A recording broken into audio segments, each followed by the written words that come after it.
மேடு பள்ளம் இல்லா பாதை தரும் அல்லா பார்வையில் நிம்மதி பிறக்கும்.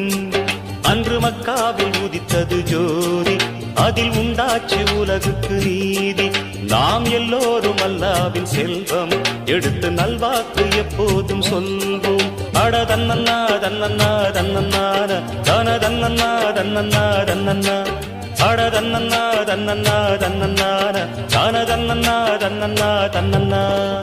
எங்கும் உள்ள அல்லாஹ் பேரை சொல்லு நல்லா நன்மைகள் மாத்திரம் கிடைக்கும்.